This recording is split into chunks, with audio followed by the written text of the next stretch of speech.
की जय। मैं भी बोलूं तुम भी बोलो यीशु की जय। मैं भी बोलूं तुम भी बोलो यीशु की जय। मैं भी बोलूं तुम भी बोलो यीशु की जय। यीशु की जय बोलो यीशु की जय। यीशु की जय बोलो यीशु की जय। मैं भी बोलूं तुम भी बोलो यीशु की जय। मैं भी बोलूं तुम भी बोलो यीशु की जय। मैं भी बोलूं तुम भी बोलो यीशु की जय। मैं भी बोलूं तुम भी बोलो यीशु की जय। यीशु की जय बोलो यीशु की जय। यीशु की जय बोलो यीशु की जय। तुलसी बोले अमर बोले यीशु की जय। तुलसी बोले अमर बोले यीशु की जय। तुलसी बोले अमर बोले यीशु की जय। तुलसी बोले अमर बोले यीशु की जय। यीशु की जय बोलो यीशु की जय। यीशु की जय बोलो यीशु की जय। मैं भी बोलूं तुम भी बोलो यीशु की जय। मैं भी बोलूं तुम भी बोलो यीशु की जय। मैं भी बोलूं तुम भी बोलो यीशु की जय। मैं भी बोलूं तुम भी बोलो यीशु की जय। यीशु की जय बोलो यीशु की जय। यीशु की जय बोलो यीशु की जय। या बोले अमर बोले यीशु की जय। अमर बोले अमर बोले यीशु की जय। या बोले अमर बोले यीशु की जय। अमर बोले अमर बोले यीशु की जय। यीशु की जय बोलो यीशु की जय। यीशु की जय बोलो यीशु की जय। मैं भी बोलूं तुम भी बोलो यीशु की जय। मैं भी बोलूं तुम भी बोलो यीशु की जय। मैं भी बोलूं तुम भी बोलो यीशु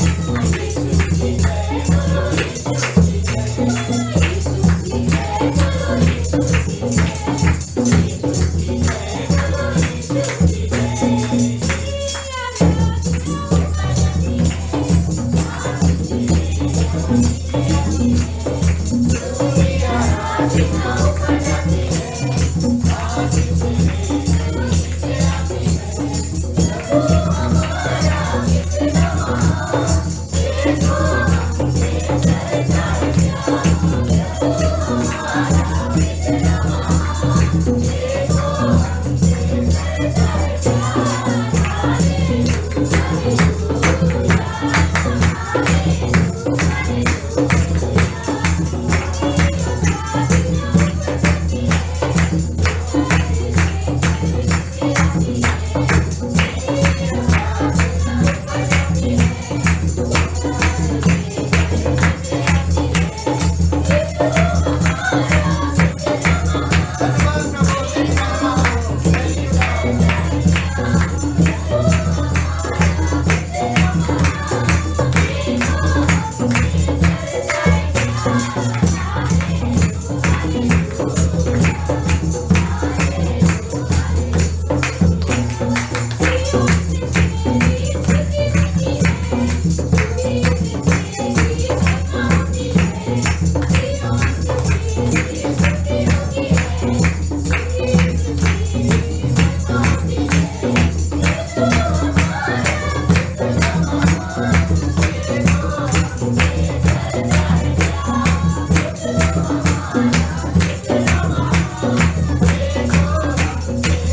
हालेलुया, एक जोरदार ताली बजाएं।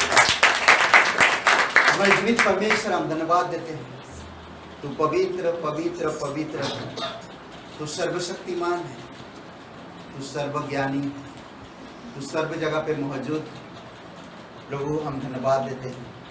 धन्यवाद उस क्रूस के लिए जो अपना पवित्र लहू बहाया, और उस बहुमूल्य लहू से तू हमें शैतान से छुड़ाया, हमारे पापों को माफ किया, हमारे अपराधों को साफ किया। धन्यवाद देते, हमारे सारे दंड अपने ऊपर लेकर तू बलिदान हो गया। तू सच्चा है। हम लोग जब पापी ही थे तभी तू हम लोगों से प्रेम किया। धन्यवाद देते कि तू तीसरे दिन जी उठा। इसीलिए प्रभु तेरी महिमा करते हैं, तेरे पास आते हैं, अपने हाथों को उठाकर अपने दिल से तेरी आराधना करते हैं। धन्यवाद देते पिता कि तू हमें सिखाता है, तू हमें अगुवाई करता है, तू हमारा मदद करता है। धन्यवाद करते प्रभु यीशु, धन्यवाद देते।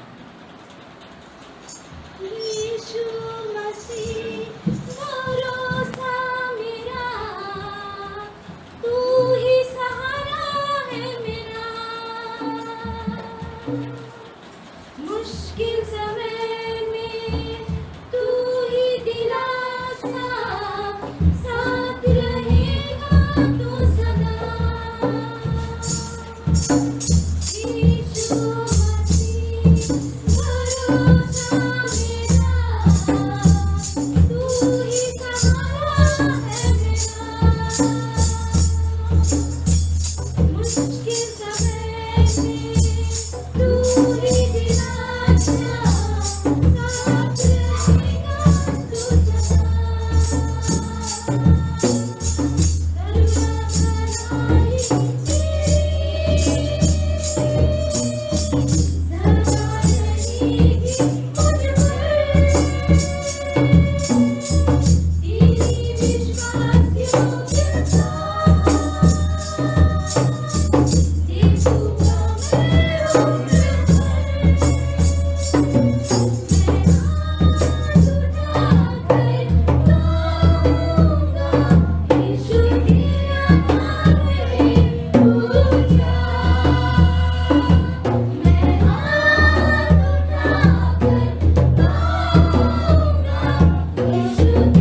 पास आते हैं, तुझसे अनुग्रह चाहते हैं, तेरी सामर्थ चाहते हैं पिता, तेरी मदद की हमें ज़रूरत है।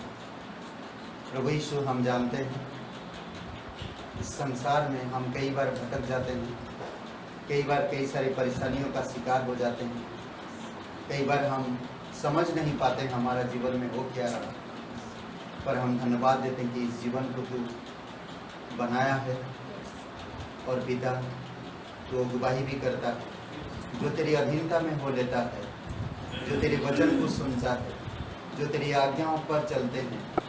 प्रभु, हम जानते हैं कि तू उनके साथ रहता है और तू उनको अगुवाई करता है, उनके जीवन में तो वो खुशी वो प्यार लेकर आता है जो उनको ज़रूरत होती है।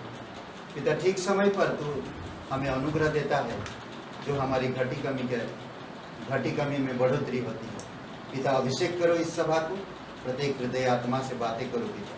दयालु और कृपालु परमेश्वर, धन्यवाद देते, तेरी महिमा करते हैं, यीशु नासरी के नाम से मांगते हैं, आमेन। परिवार के ऊपर है, हम लोग 3 हफ्ता से हम लोग परिवार के ऊपर एक बातें कर रहे हैं और ये भी संदेश आज परिवार के ऊपर है। पहली बार जब हम लोग दिए थे तो वो था स्वर्गघर@com ना। हमारा घर स्वर्ग में है, हम इस धरती पर स्वदेशी है। हर एक इंसान को एक दिन इस धरती को छोड़ के जाना है। तो वो घर कहाँ है हमारा? हर एक इंसान को घर की ज़रूरत पड़ती है। और दूसरी हम बताए थे, ये था भजन संहिता जो 127 128 भजन संहिता का है। और दूसरी बार हम जब बातें किए थे खुशबूदार परिवार, बदबूदार नहीं, खुशबूदार परिवार होनी चाहिए। ओके, महकदार परिवार। और 6 तारीख को हम लोग बताएं और ये इफिसियों का 5वां अध्याय, उसी के ऊपर से हम लोग बताएं। आज हम लोग बताएंगे परिवार में आपसी विश्वास। परिवार में आपसी विश्वास, पति पत्नी, माता पिता, बच्चे आपस में विश्वास रखते हैं एक दूसरे पर, ये जरूरी है। या परिवार में परस्पर विश्वास, ये भी आप लिख सकते हैं। परिवार में आपसी विश्वास, ओके, विश्वास होनी चाहिए। आइए हम लोग एक वचन पढ़ते हैं और ये है उत्पत्ति का किताब 18 अध्याय 9 से लेकर 19 तक तो पढ़िए। उत्पत्ति का किताब 18 अध्याय 9 से 19 तक।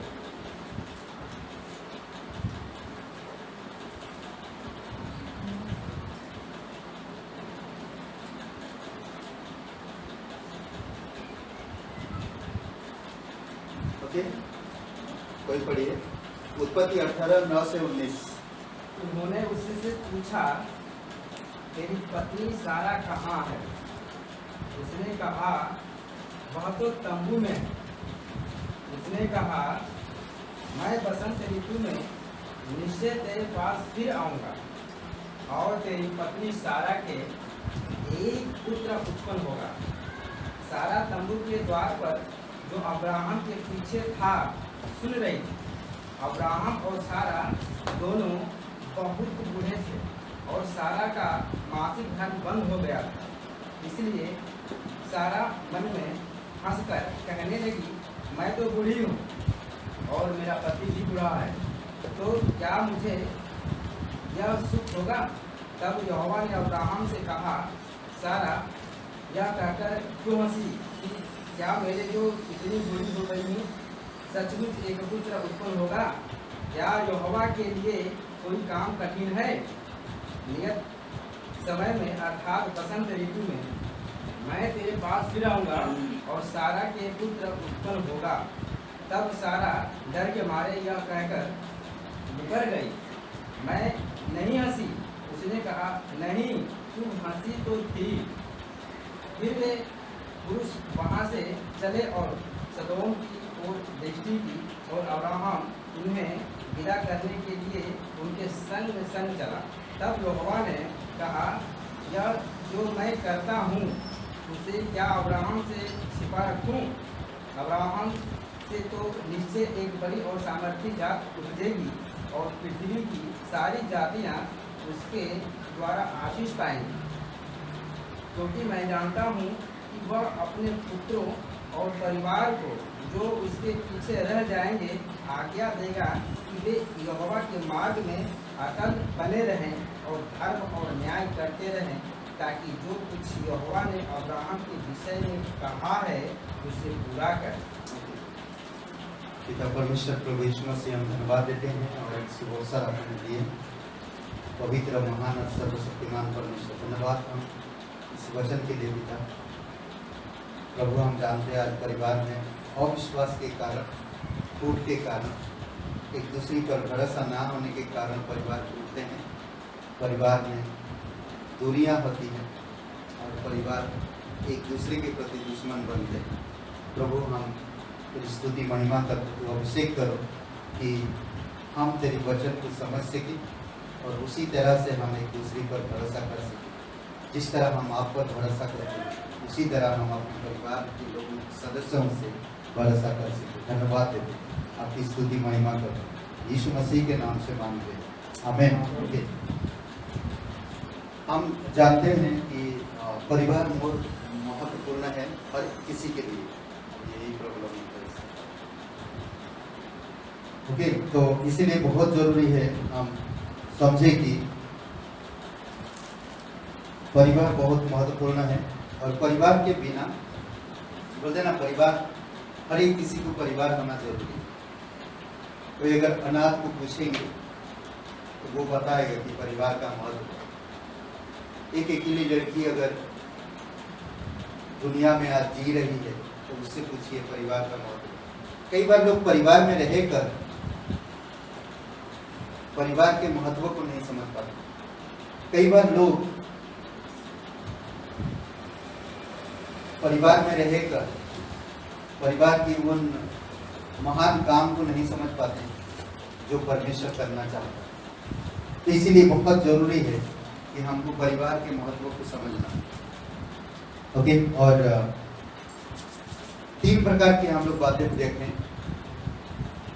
एक घर कैसी होनी चाहिए परमेश्वर की इच्छा अनुसार। आप मेहनत करते हैं, आप मजदूरी करते हैं, सुख दुख की रोटी खाते हैं। घर अगर सही नहीं है, परिवार अगर सही नहीं है, तो परिवार बांधने वाला व्यर्थ। समझ रहे हैं? तो इसीलिए बहुत जरूरी है कि हमको समझना, बहुत जरूरी है हमको जानना। परिवार बहुत खूबसूरत जगह है सीखने के लिए। और दूसरी बात हम देख सकते कि घर परमेश्वर का बनाया हुआ आदम की बगीचा को अगर आप देखेंगे, आप हवा और आदम के जीवन के बारे में, परमेश्वर ने आदम के पास क्या लेकर आया? हवा नहीं। जब हवा को आदम के पास लेकर आया तो आदम ने देखा और कहा ये नारी उससे मेल खा रहा। और परमेश्वर वहां से परिवार का शुरू किया। हम लोग देखते हैं कि जैसे जैसे हम लोग पढ़ते हैं, नूह ने अपने परिवार के सहित विश्वास योग्य रहा परमेश्वर। उसकी बेटे, बहू, उसकी पत्नी 120 साल तक वो जहाज बनाने में लगे। उसकी पत्नी साथ दी। कई सारे लोग आकर बोले होंगे उसकी पत्नी को, उनके बच्चों को, अरे तुम लोग कहाँ लगे हो यार, नहीं, कहाँ जा रहे हो, क्या कर रहे? यार ये नवा तो बूढ़ा है, उसका दिमाग भी सटिया गया है। बोले होंगे तुम लोग तो समझो, तुम लोग का तो जीवन अभी बाकी है। लड़कों को आकर बोले नहीं, परंतु फिर भी उनके पिता पर उनका विश्वास था, भरोसा था, यकीन था। सब लोग आपस में विश्वास था। पत्नी पति पर, पति पत्नी पर, बच्चे माँ बाप पर, माँ बाप बच्चों पर, भरोसा था, विश्वास था। प्रेरितों के काम 16 अध्याय में हम देखते हैं जब पौलुस जेल के अंदर सिलास के साथ, बरनबास सिलास के साथ जेल में गाना गा रहे, परमेश्वर की आराधना कर रहे। जब परमेश्वर की आराधना कर रहे हैं तो जेल, सोचिए जो जेलर था वहां पर, वो उनका देखभाल कर रहा रात में, और कोई है नहीं, और जेल में सिलास और पतरस आराधना कर रहे। और कहते हैं कि जेल की जो दीवारें, जेल की जो क्या बोलते कि वो जो लगा हुआ था गेट, वो अपने आप खुल गया, गिर गया, और जेलर अपने आप को मारने जा रहा। हवलदार जो वहां पर था अपने आप को मारने जा रहा था। कहते कि 16 अध्याय का वचन 34 में उसने सारे घराने समेत परमेश्वर पर विश्वास करके आनंद किया। पूरे घराना, सब लोग मिलकर, पूरे घराने, ये चीज को देखकर नहीं, पतरस ने उसको कहा, सॉरी पौलुस ने उससे कहा कि अपने आप को नुकसान मत पहुंचा, हम लोग यहीं पर है। वो यही सोच के अपने प्राण लेने वाला था कि पतरस और सिलास भाग गए जेल से, अब मेरा नौकरी गया, अब मुझे नौकरी से हाथ धोना पड़ेगा, क्योंकि वो लोग जेल तोड़ के भाग गए। वो इसीलिए अपने आप को मारने जा रहा था। परंतु पौलुस ने उसे कहा रुक जा। फिर उसने यीशु मसीह के बारे में बताया। किसने? पौलुस ने, कि यीशु मसीह तुझसे बहुत प्यार करता है। यीशु तेरे लिए क्रूस पर जीवन दिया है। यीशु मसीह इस धरती पर आया हम पापियों से प्रेम करने के लिए।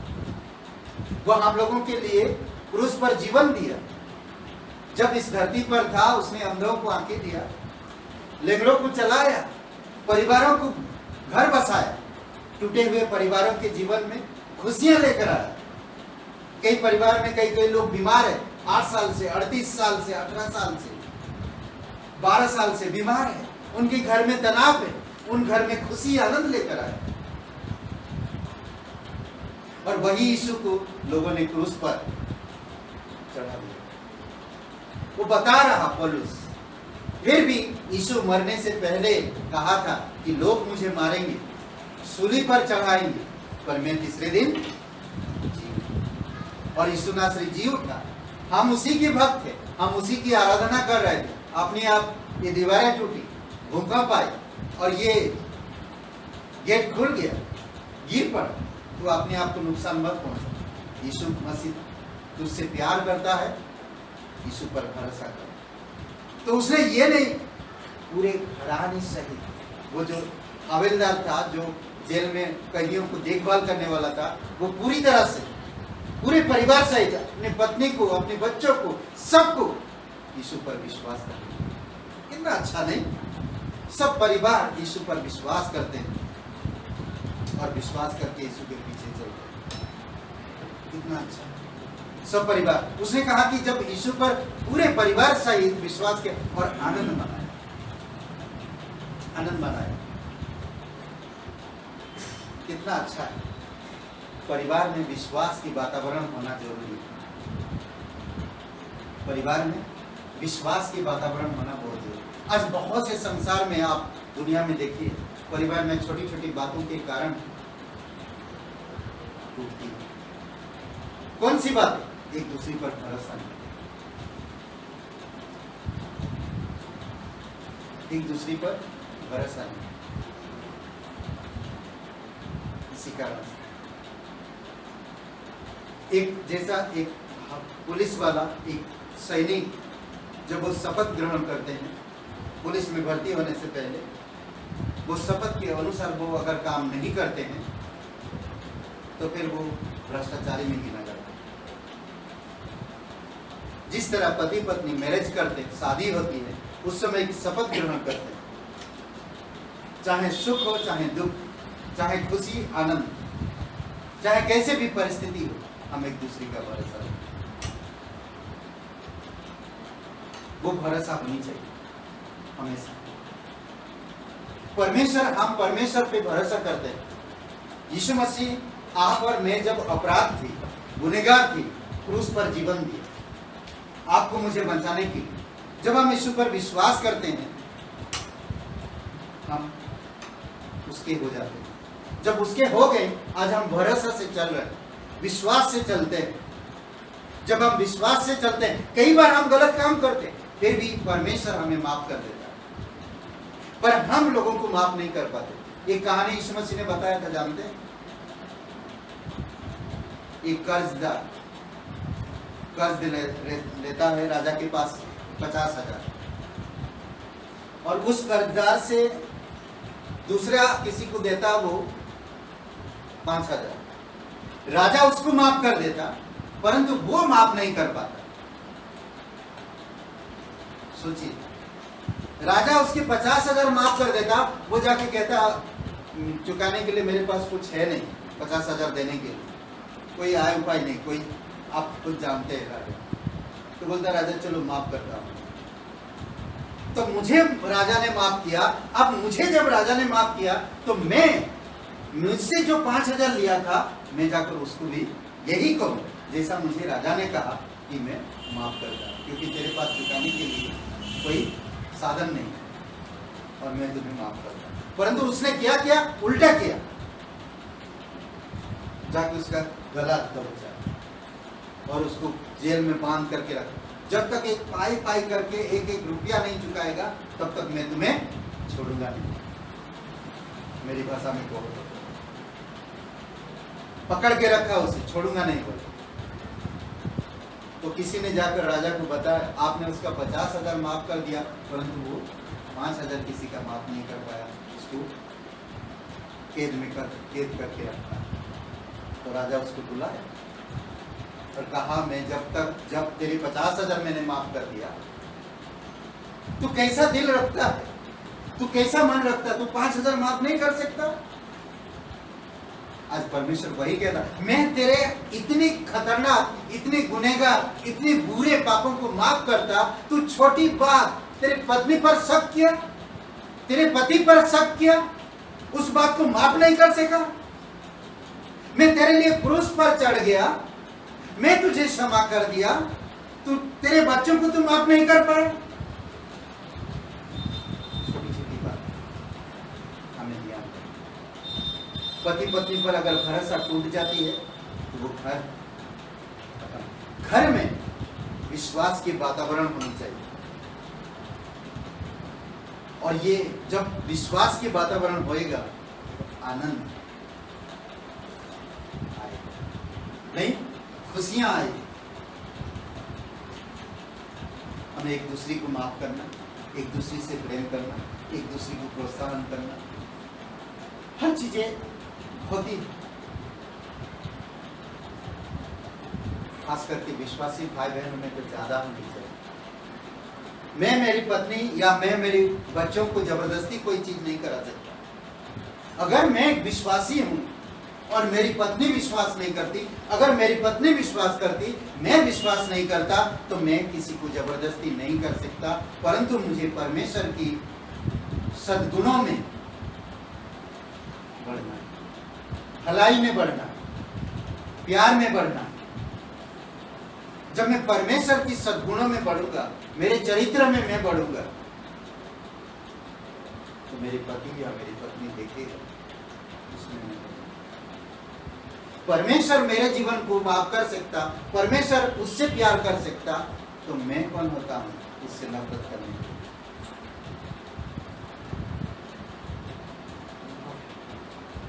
जरूरी अब्राहिम की आज्ञाकारिता उसकी एक व्यक्ति के तौर पर या केवल व्यक्तिगत ही नहीं था, परंतु एक परिवार के नाते सामूहिक थी।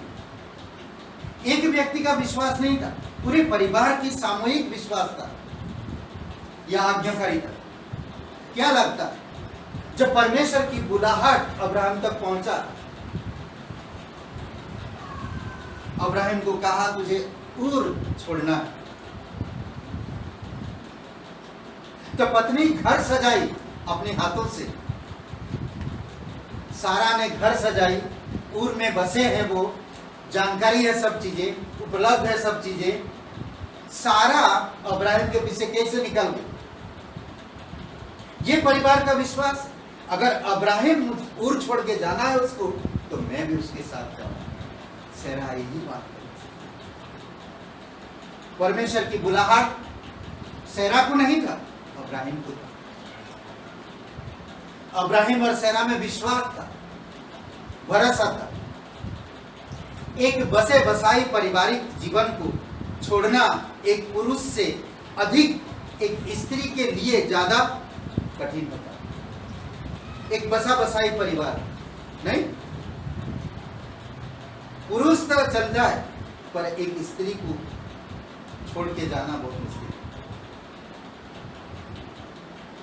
फिर भी बाइबल सारा के विषय में सही तरीका से नहीं बताता कि उसका विश्वास कैसा था। फिर भी हम देखते हैं कि सारा अब्राहिम की आज्ञाकारी अब्राहिम के साथ पति जो किया सारा उसको फॉलो किया, उसकी पत्नी। कितना अच्छा है, सोचिए, नहीं? तो इसलिए बहुत जरूरी है कि हमको समझ जान। कई बार हम नहीं जानते। आज बहुत से परिवार क्यों टूटते हैं? क्योंकि पति जहां पर है पत्नी नहीं है, और पत्नी जहां पर है पति नहीं है।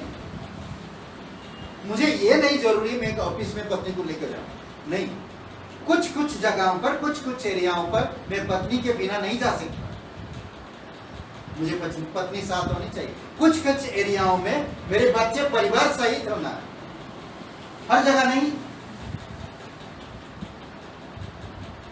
एक शादी में, एक बर्थडे पार्टी में सब परिवार हो जाते हैं, परंतु कलीसिया में परमेश्वर की वचन सुनने में सब परिवार नहीं है। प्रॉब्लम कहां? शुरुआत कैसे हुआ? देखिए, नहीं, मेले जाना है, सब परिवार जीप बुक करके चले जाते हैं, परंतु क्रिसमस में सब परिवार नहीं है। सोचिए, प्रॉब्लम कहां? इसलिए हमें सावधान हो। उन विश्वास को, उस विश्वास को मत तोड़ो जो आपने शुरू में लिया था। कई बार इंसान बढ़ते बढ़ते या चलते चलते या दौड़ते दौड़ते या कुछ लक्ष्य में चलते चलते बहुत सारी चीजें आता है, फिर भी अपनी लक्ष्य की ओर वो बढ़ता है।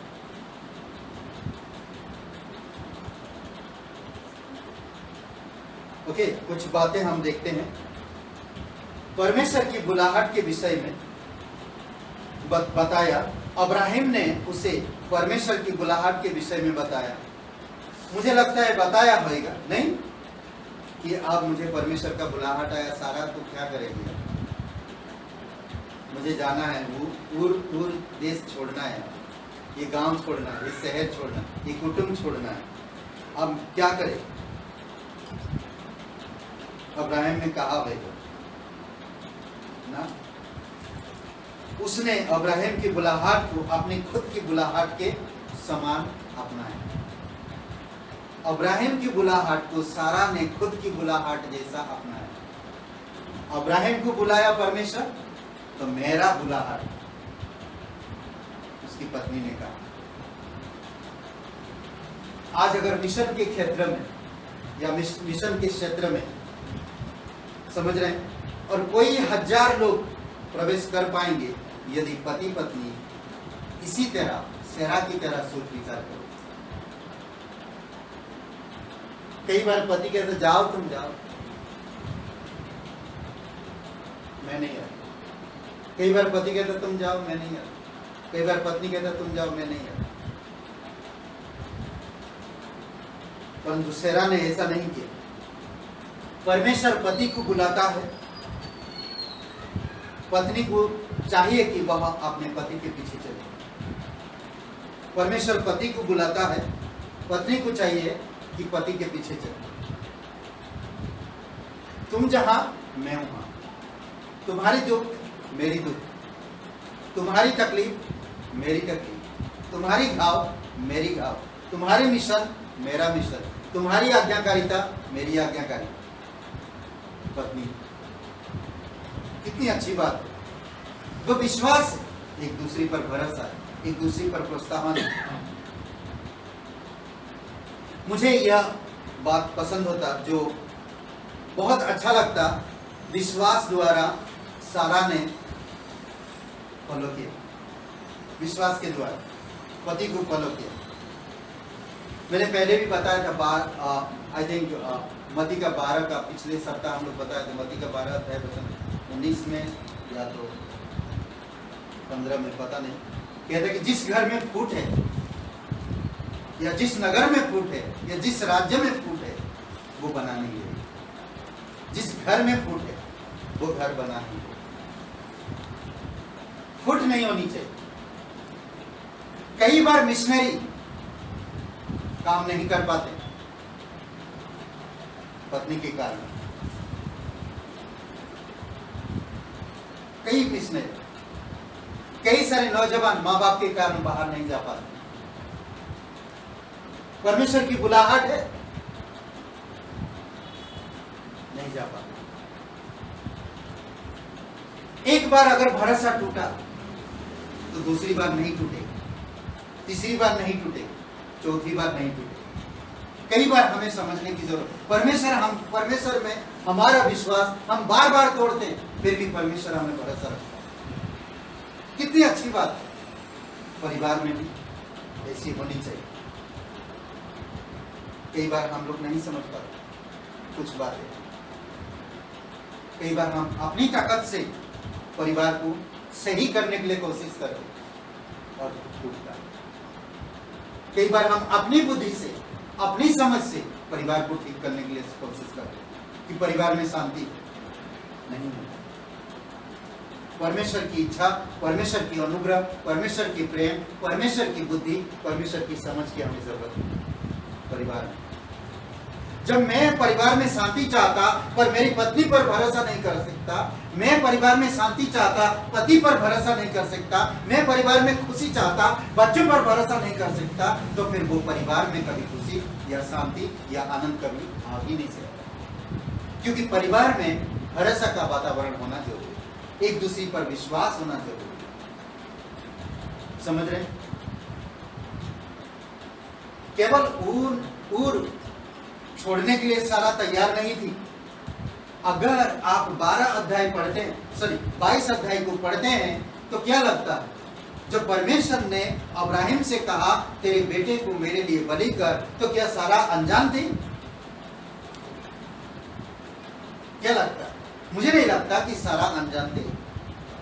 सारा को अब्राहिम बाकायदा बताया होगा अब्राहिम। समझ रहे? क्योंकि अब्राहिम जहां रह रहा था वहां से मराई पर्वत काफी दूर है और ये नजदीक का रास्ता नहीं था, काफी दूर का था। और उनकी कहीं पर भी मुझे लगता है दूर जब जा रहे हैं तो सारा सब तैयारी की हुई और उसको बिना बताए जा नहीं सकते। मुझे लगता है अब्राहिम अगर सच्चा परमेश्वर का दास है तो बिना बताए पत्नी को नहीं गया है। इसीलिए हमें ध्यान देना, इसीलिए हमें समझना, इसीलिए हमें जानना, इसीलिए बहुत जरूरी है। चेयर को देना, इसीलिए हमको समझना। समझ रहे? बहुत इंपॉर्टेंट, बहुत जरूरी। कहता है परमेश्वर की बुलाहट में, परंतु परमेश्वर की आशिक पर अपने हाथों से एक घर बनाए। अब्राहिम तुम जाओ, मैं यहाँ पर रहता हूँ, कभी कभी तुम आते जाते रहना। ऐसा नहीं कहा। हम लोग बहुत चालाक, बहुत सोचते हैं, अच्छा तुम वहां रहोगे मैं यहाँ रहूंगा, ठीक है आते जाते रहेंगे चलेगा। ये परिवार नहीं है। कई बार मिशनरी बन जाते हैं ना, बाइबल पढ़ते हैं, बाइबल में परमेश्वर का बोलते बुलाहट है और बोलते किधर जाना चाहते हैं। तो जो शहर सुविधा हो, जो जहां सुविधा हो वहां जाना, ये परमेश्वर की बुलाहट नहीं हो सकती। ये परमेश्वर की बुलाहट नहीं हो सकता। अब्राहिम को पता नहीं था वो कहां जाने वाला। परमेश्वर जब बुलाए पता नहीं था वो किधर जाएगा, कहां रहेगा, फिर भी उसकी पत्नी उसका साथ दिया। तभी उसने कहा कि तेरा बुलाहट, मेरे पति का बुलाहट, मेरा बुलाहट। तो उसी तरह सेरा, जब अब्राहिम को परमेश्वर ने कहा तेरे पुत्र मेरे लिए बलि कर, तो ये आज्ञा, तो पत्नी भी उस आज्ञाकारी बनी, सेरा भी आज्ञाकारी बनी। तो कहता सुनी क्या कह रहा, देखिए ऐसा है बलि करने की 22 अध्याय 1 से 4 में। कोई पढ़िए इस वचन को, कोई पढ़िए 22 अध्याय 1 से 4, उत्पत्ति का 22 1 से 4।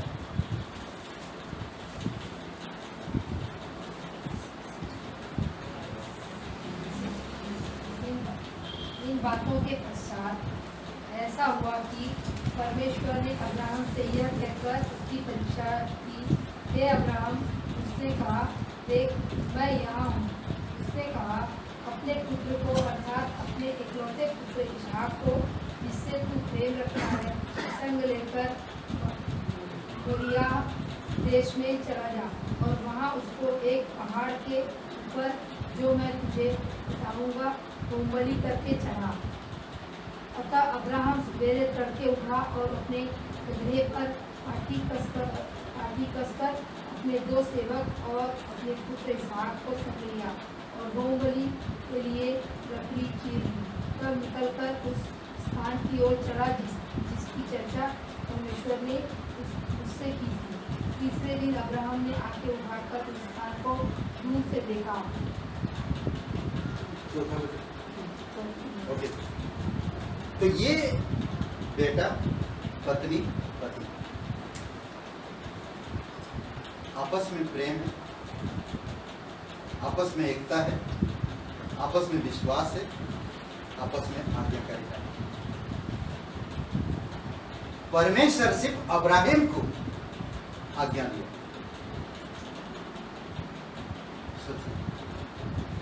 आदम अगर हवा को अकेले नहीं छोड़ता, मतलब अकेले नहीं छोड़ता, तो शायद हवा गिरती नहीं पाती। आदम उसके साथ होना चाहिए।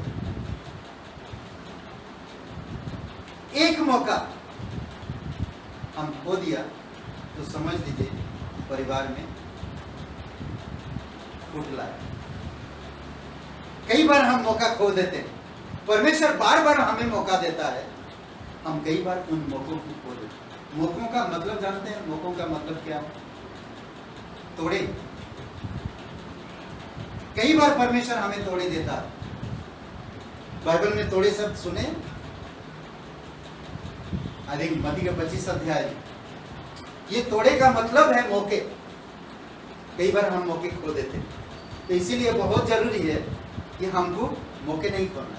परमेश्वर जब भी मौका देता, अब्राहम को परमेश्वर ने कहा, तेरे पुत्र मोराई देश में, मोराई पर्वत के पास ले जाकर मेरे लिए बलि कर।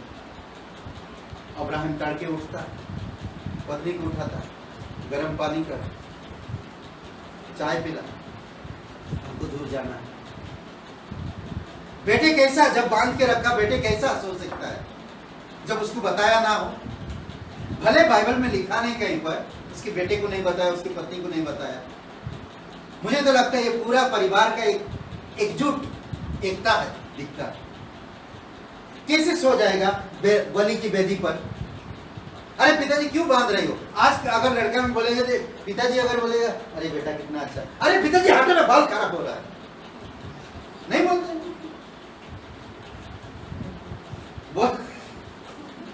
क्या बोलते हैं? नहीं। अरे पिताजी तुम मेरे पीछे मत बैठो। क्यों, क्या हो गया? अरे मेरे दोस्त लोग बहुत अलग सोचते हैं, कहाँ बुढ़े को लेकर घूम रहे। अब्राहम जब वेदी पर बेटे को रख दिया तो बेटा ऐसा कुछ नहीं कहा, मगर कुछ नहीं कहा। जब घर से निकला सेरा कुछ नहीं, एक शब्द नहीं बोला। परमेश्वर का आज्ञाकारी, बेटा भी आज्ञाकारी रहा। परमेश्वर का आज्ञाकारी सिर्फ अब्राहम को मिला था। अब्राहम परमेश्वर के साथ आज्ञाकारी रहा। सेरा उसकी पत्नी आज्ञाकारी रहा परमेश्वर के साथ, उसके पति के साथ। बेटा उसके माता पिता का आज्ञाकारी रहा। कितनी अच्छी बात है। परमेश्वर से पति आज्ञाकारी रहा, पति का आज्ञाकारी पत्नी रहा, माता पिता का आज्ञाकारी बेटा रहा। कितना अच्छा है, सुंदर परिवार। ऐसे नहीं, हम लोग आगे बढ़ते हैं और थोड़ा बहुत मैं बताऊंगा, उसके बाद फिर हम लोग बंद कर देंगे। थोड़ा समझ में आ रहा आप लोग? ठीक है, ठीक है। नींद तो नहीं है? नींद आ रहा तो बोलिएगा, जरा पीछे बैठ सुला दे, मजाक कर रहे। ओके। सारा यह जानती थी कि यदि वह परमेश्वर उसकी मृत्युशैया, मतलब कि बच्चा होने का समय समाप्त हो गया, अब बच्चा नहीं हो सकता उस स्त्री से। जब ये जानती थी, जब मुझसे अब बच्चा नहीं हो सकता, फिर भी उसने भरोसा किया। वो जानती थी जब अब्राहिम ने इसहाक को लेकर गया मोराय पर्वत पर, जब कहता कि मेरे शरीर में बच्चा जन्माने का अवस्था खत्म हो गया था, तब मेरे शरीर से परमेश्वर बच्चा ला सकता है, संतान पैदा कर सकता है, तो मेरे संतान को भी वो जान गई कि वो मृत्यु से भी बचा सकता है। अद्भुत है। वचन 11 पढ़िए, सॉरी इब्रानी का 11 अध्याय के 11 वचन, इब्रानी का 11 अध्याय के 11 वचन।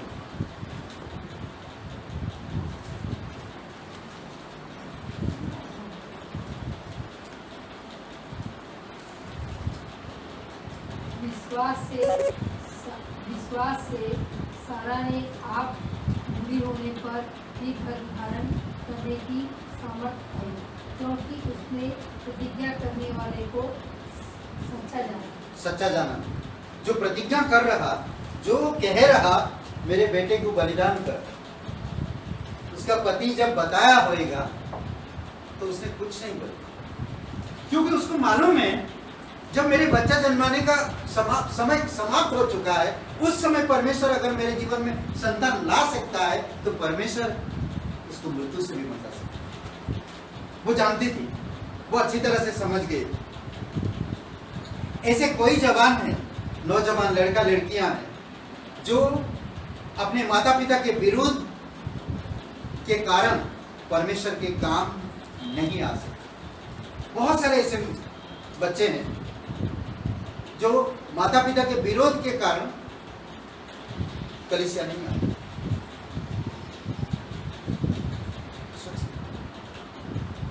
ऐसे माता पिता है जो बच्चों पर विरोध करते हैं, ऐसे बच्चे हैं जो माता पिता पर विरोध करते हैं,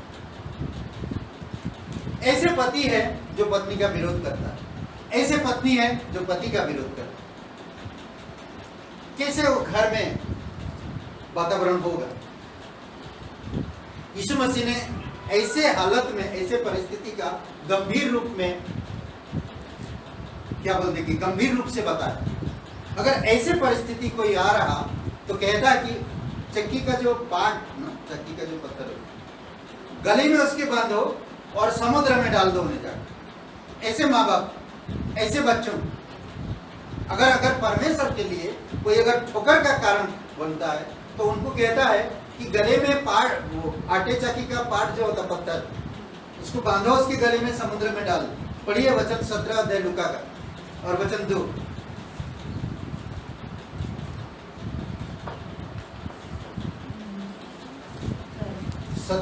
लूका का 17 अध्याय और वचन 2।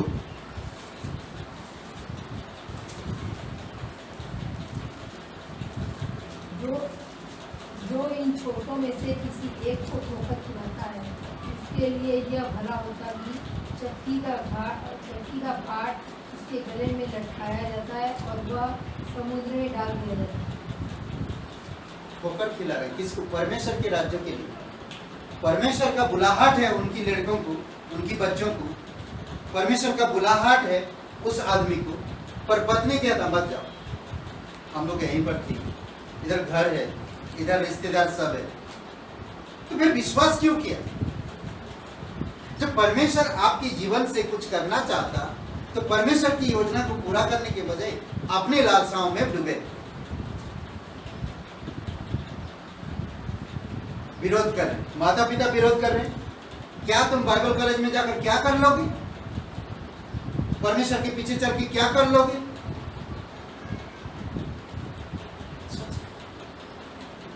अगर यीशु घर छोड़ के नहीं जाता, माँ बाप को छोड़ के, भाई बहन को छोड़ के नहीं जाता, मिस्र में जाकर काम नहीं करता या मिस्र में जाकर नहीं रहता, तो उसकी भाई बहनों को नहीं बचा पाता। परमेश्वर जो योजनाएं बनाता है वो हमारी योजना से कई गुना बेहतर है। और बेहतर हम लोग नहीं बना सकते। वे बच्चे धन्य हैं जो ऐसे घरों में बढ़ते हैं जहां परमेश्वर के प्रति आज्ञाकारिता को सर्वोच्च मानते या प्राथमिकता देते हैं परमेश्वर की बातों को। ऐसे परिवार में जो बच्चे बढ़ते हैं वो अद्भुत होते हैं, क्योंकि उनकी माता पिता में परमेश्वर की आज्ञाकारिता में, परमेश्वर की बुलाहट में परमेश्वर को प्राथमिकता है। समझ रहे हैं? परमेश्वर यह बात पहले से ही जानता था कि अब्राहम के विषय में यह गवाही दी।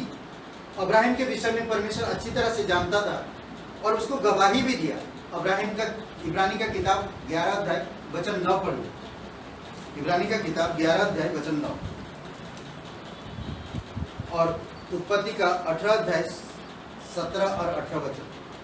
वो परमेश्वर जानता था अब्राहम के जीवन से अब्राहम क्या करेगा अपने परिवार के लिए, और परिवार के द्वारा परिवार आज्ञाकारी रहेगा, आने वाली पीढ़ी आज्ञाकारी रहेगी। वो जानता था परमेश्वर। आज परमेश्वर का जो बुलाहट आपके लिए, ये साधारण बुलाहट नहीं है। आज बहुत सारे लोग इस संसार में बुलाहट में जाते हैं, किसी को कई प्रकार की बुलाहट, पर आपको मुझे परमेश्वर ने बुलाया, जो सारे विश्व को संभालता, जो सारे कायनात को संभालता, जिसके अधीनता में हवा पानी हर एक वस्तु जिसके अधीनता में, वो परमेश्वर आपको मुझे बुलाया। हमें उस परमेश्वर के बारे में समझना चाहिए, उसकी बुलाहट को पहचानना चाहिए। इब्रानी का 9 और 11 वचन 9 पढ़िए। विश्वास ही से उसने प्रतिज्ञा किए हुए देश में, पराये देश में परदेशी के समान रहकर इसहाक और याकूब समेत जो उसके साथ सभी उसी प्रतिज्ञा के वारिस थे तंबुओं में वास किए। ओके, तंबुओं में रहा जाकर, घर छोड़ दिया, देश छोड़ दिया, कुटुंब छोड़ दिया, अपने बेटे अपने नाते सबके साथ जाकर कहां पर रह? तंबुओं में। और सेम इसहाक भी वही किया। सिर्फ एक इंसान की आज्ञाकारिता में उसका बेटा भी वैसे जीवन जिया, उसका पोता भी वैसे जीवन जिया। सिर्फ एक इंसान आज्ञाकारिता, आने वाली पीढ़ी वैसा जीवन जिए। आज मेरा घर, ये मेरा शहर, ये मेरे लोग, एक दिन आप चले जाएंगे। कुछ लोग जो परमेश्वर के पास जाएंगे, मैंने कई बार मौका दिया, तुम छोड़ना ही नहीं चाहते।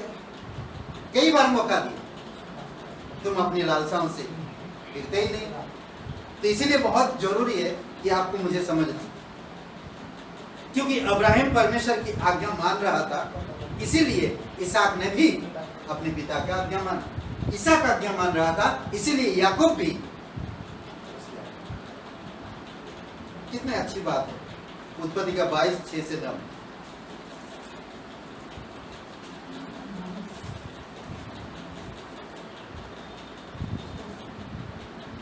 ओके, ऐसा जवान होगा जो अपने बेटे मारने वाला है, वेदी पर सुलाया, अब मारने वाला, वो सोते रहेगा?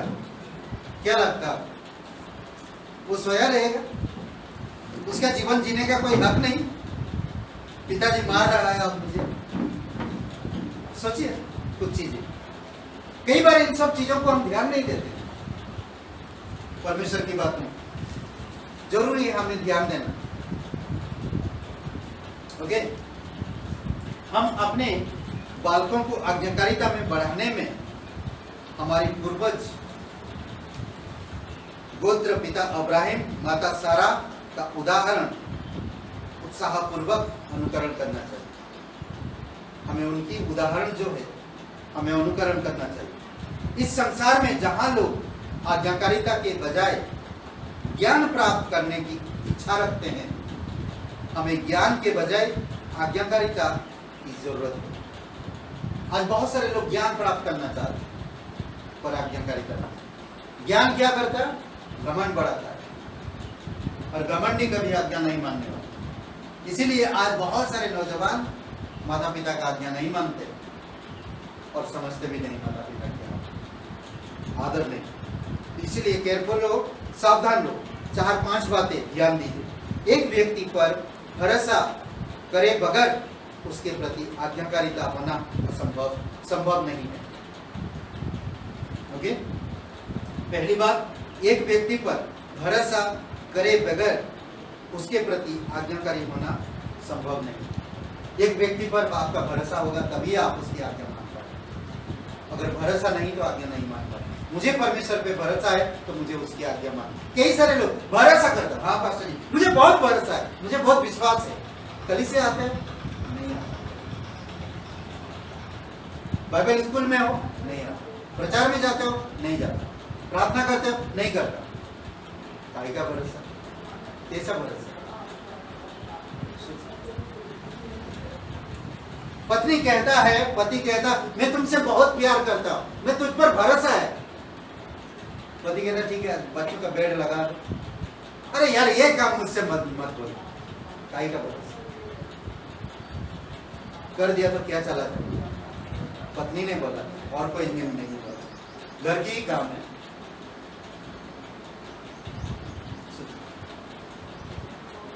दूसरी बात, विश्वास के बगैर आज्ञाकारिता नहीं हो सकती। विश्वास के बगैर आज्ञाकारिता कभी नहीं होगी। समझ रहे? तीसरी बात, विश्वास के बगैर आज्ञाकारिता बेकार है। विश्वास के बगैर अगर आप आज्ञा करते हैं, आज्ञाकारी करते हैं, विश्वास नहीं रखते हैं, आज्ञाकारी करते हैं तो वो भी बेकार है। पता है यीशु मसीह ने एक जगह पे कहा, दो भाई थे, एक से पूछा पिताजी ने क्या खेत चलोगे? एक ने बोला कि नहीं मैं नहीं आ सकता। दूसरा ने बोला कि मैं चलूंगा पर अभी थोड़ा टाइम लगेगा। नहीं, तो जो नहीं बोला था वही वापस जाता है। चौथी बात, पारिवारिक जीवन के लिए विश्वास और आज्ञाकारिता एक पक्षी के दो पंखों के समान है। एक पक्षी के दो पंखों के समान। पारिवारिक में क्या होना चाहिए? विश्वास होना चाहिए और आज्ञाकारिता होना चाहिए। आपस में विश्वास होना चाहिए और आज्ञाकारिता होना चाहिए आपस में। तो कैसे है ये? कैसे हो रहा? एक पक्षी के दो पंख की तरह। अगर एक पक्षी में एक पंख है तो क्या होगा? क्या होगा? वही तो पूछ रहा हूँ, आप लोग इतना सीरियस क्यों हो जाते हैं? समझ में नहीं रहा। उड़ नहीं पाएगा, फड़फड़ाएगा, फड़फड़ाएगा, फड़फड़ाएगा, आगे नहीं बढ़ रहा, वहीं पर फड़फड़ा रहा। कई बार परिवार ऐसे हो जाते हैं, फड़फड़ाते हैं, आगे नहीं बढ़ पाते, कुछ कहीं से भी आगे नहीं बढ़ पाते। दोनों को की जरूरत, विश्वास और आज्ञाकारिता परिवार के अंदर। पांचवी बात, विश्वास को जन्माता है। विश्वास को जन्म देता है और आज्ञाकारिता को जन्म देता है। अब्राहिम के जीवन में हम देखें, अब्राहिम ने आज्ञाकारी अब्राहिम परमेश्वर की बुलाहट के पीछे चला, सेरा भी उसके पीछे चला। परमेश्वर की आज्ञा माना, इसहाक भी परमेश्वर की आज्ञा माना, याकूब भी परमेश्वर की आज्ञा माना। तो परमेश्वर को पता है आपके जीवन के बारे में। इसीलिए परिवार में परस्पर विश्वास होना जरूरी है। कई बार कई सारे सिस्टम होते हैं, हम विश्वास नहीं कर पाते। कई बार हमारे सामने बहुत सारे ऐसी चीजें आता है, ये आदमी ये औरत पर मैं कभी विश्वास कर ही नहीं सकता, मैं गलती से इससे शादी कर दूंगा। कई बार आएगा परिस्थिति, आप ध्यान रखो परमेश्वर में। कई बार ऐसा परिस्थितियां आएगा, परिस्थितियां तूफान की तरह है, आंधी की तरह है, थोड़ी समय के लिए आएगा तो चला जाएगा।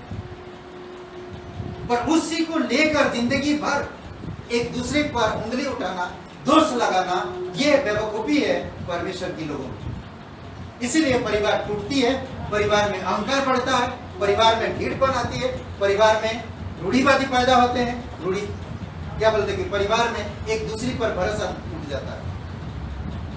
गलती हुआ, परमेश्वर ने भी हमारा कई बार गलतियों को माफ किया, हमें भी एक दूसरे की माफ। आइए प्रार्थना करें। हमारे जीवित परमेश्वर, हम धन्यवाद देते हैं, आपकी स्तुति महिमा करें। सबकी आंखें बंद है, सबकी सर झुकी हुई। यहाँ पर कोई भाई बहन है, आप पहले कभी यीशु मसीह पर विश्वास नहीं किए, आप अपने जीवन में कोई ऐसी परिस्थितियों से गुजर रहे हैं तो परमेश्वर के पास आइए, अपनी बोझ, अपनी परिस्थिति, अपनी परेशानियों को प्रभु के चरणों पर रखिए। प्रभु आपको मदद करेगा। वो कहता है कि वो आप और मेरे अपराध और गुनाहों के कारण इस धरती पर आए। आप और मैं पापी होने के कारण उस परिस्थितियों से बाहर नहीं आ पाते। अगर हमारे पाप जब माफ हो जाता है तो हम उन परिस्थितियों से बाहर आ सकते हैं।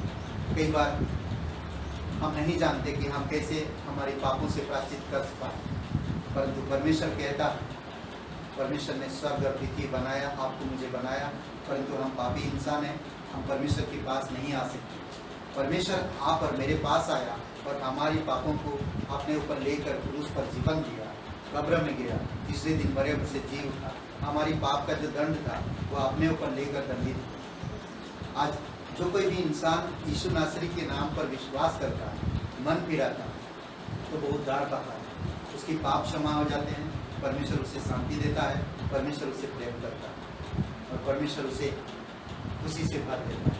अगर आप विश्वास करना चाहते, पापों से प्रायश्चित करना चाहते हैं, उद्धार पाना चाहते हैं, एक नया जीवन में जाना चाहते हैं, पाना चाहते हैं, तो आप मेरे साथ ये प्रार्थना को अपने सच्चे मन से, सच्चे दिल से, संपूर्ण हृदय से ये प्रार्थना मेरे साथ करें। सबकी आंखें बंद है, सबकी सर झुकी हुई।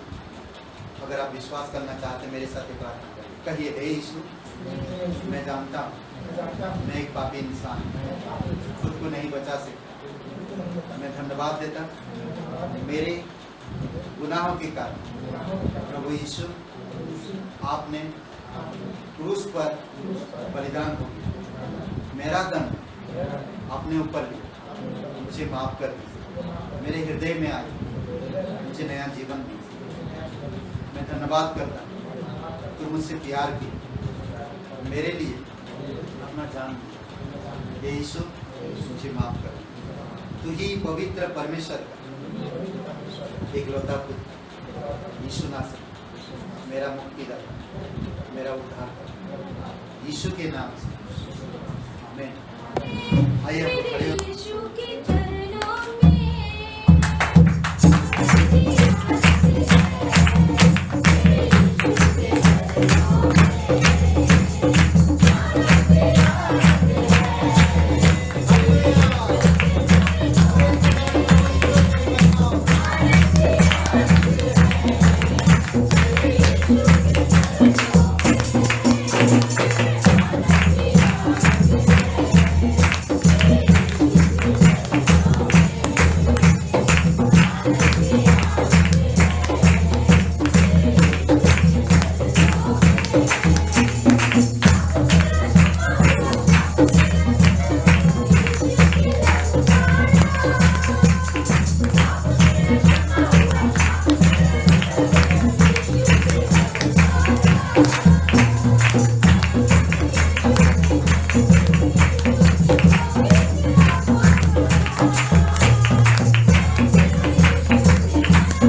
भाई बहनों को अगुवाई करो पिता, और प्रभु कुछ आदेश पिता हम प्रार्थना करते हैं कि उसके जीवन में आपकी दया आपकी कृपा रहे। जो भी एग्ज़ाम चल रहा प्रभु उसकी आपकी अनुग्रह रहे।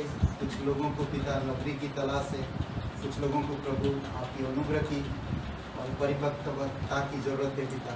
प्रत्येक परिवारों में आपकी अनुग्रह आपकी दया दीजिए प्रभु, और बढ़ाइए पिता, शिष्यता में बढ़ाइए, परिपक्वता में बढ़ाइए, कलीसिया के आने वाले नेक्स्ट लीडर में बढ़ाइए, अगुवा में बढ़ाइए प्रभु यीशु। आने वाले समय में कलीसिया को संभालने वाले को तैयार करिए प्रभु, तेरे लोगों को अगुवाई करने वाले को तैयार करिए पिता।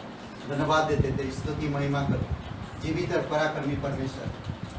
धन्यवाद देते प्रत्येक भाई बहनों के जीवन में आप आशीषित करो, अगुवाई करो पिता, और उन्हें सुरक्षित रखो। धन्यवाद आज का दिन को इस समय को प्रार्थना हम सर्वशक्तिमान हमारे उद्धार करता प्रभु यीशु मसीह के नाम से मांगते हैं, आमीन।